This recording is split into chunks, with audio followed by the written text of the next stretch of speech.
Hey, would you like to learn some practical ways of expanding your ability to think creatively? Well, stay tuned.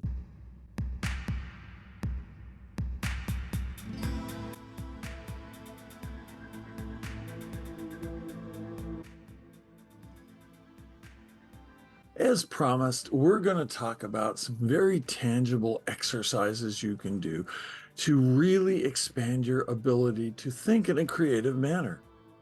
And one of the things about creativity is oftentimes it takes a fragment of an idea and it expands it. For artists, one of the simple ways of doing this is put a simple squiggle on a piece of paper, set that paper aside for a day, come back to it, and then see what kind of a drawing you can make on that piece of paper. For musicians, and I am not a musician, I can carry a tune in a basket with a lid on it. But take a small refrain, 4 or 5 notes. Again, set it aside for a little while. Charles Monk said you can't improvise on nothing. You got to start with something. And this is your something. Take those few notes that you've set aside for a day, come back at them in a fresh fashion, and then expand on them. Do permutations. See where it leads you. Imagine in your mind's eye that it's a flowing river and it's taking all sorts of swirls and eddies. And this may make more sense to people who are musically inclined, which I am not. One of my favorites is the 6 word story, and I'm going to offer you a challenge. I'm going to offer you the challenge of making your own 6 word story and putting it in the comments. Yes, it's putting yourself out there. It's taking a risk. You can do so anonymously. What is a 6 word story? Well, it's a story told in just 6 words. It's a very short narrative that can have all the emotional themes of a longer story.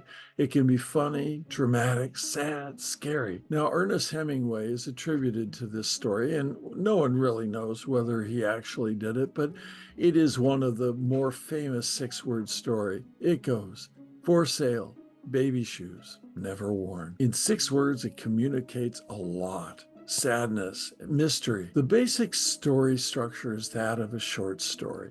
It contains a conflict, or rather, a teaser of conflict conveyed in 6 vivid words. It should also have a subject followed by a verb that gives it action and movement. Finally, the 6 word story should have a feeling of resolution. You have a small narrative arc. The key to writing your own 6 word story is take an original idea, filter out most of the words, leave most of the informative ones in to tell the whole story.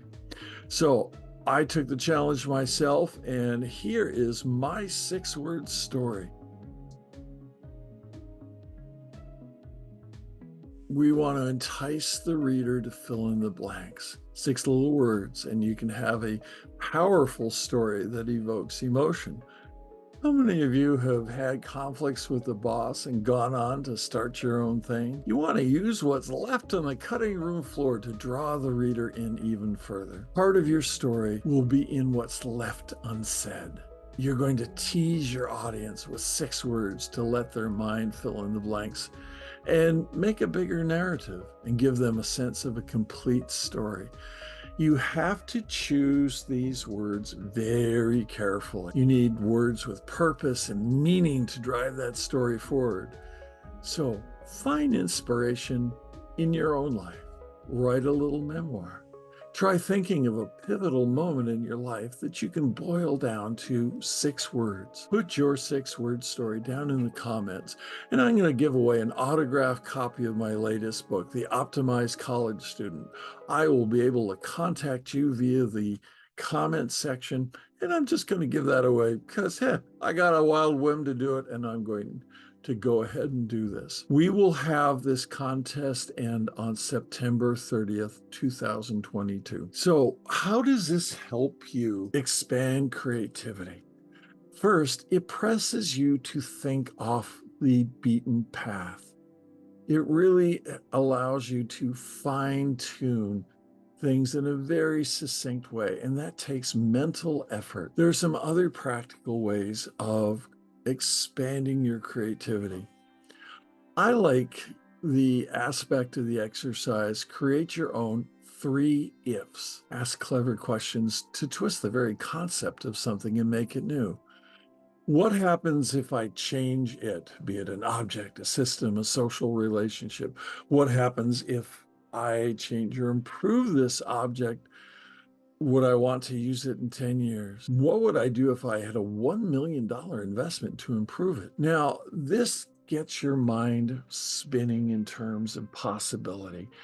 And that's the essence of creativity, that pondering of what might be, and oftentimes bringing it home to what is. If this video has been helpful for you, I want you to thump the like button. Go ahead and have that be something that you can thank me for giving you a good idea on. So let's come to that item that I practiced for over 40 years and I find very useful: meditation. Research has shown that certain types of meditation are linked to increased creative thinking. Meditation has long been used for its relaxation techniques, but recent research demonstrates that health benefits extend far beyond relaxation. One study found that using something known as open monitoring meditation, in which the individual is receptive to any and all thoughts and sensations without focusing on any particular object or idea. This can increase divergent thinking and generation of ideas. I have a video on just letting your mind wander, and this is certainly quite related to that as a technique, as a practical way of expanding your ability to think of creative ideas. Now, if you have any ideas that have really helped spark your creativity, things that you find particularly useful, share them with others in the comments section. Other people would really, really like to hear about this.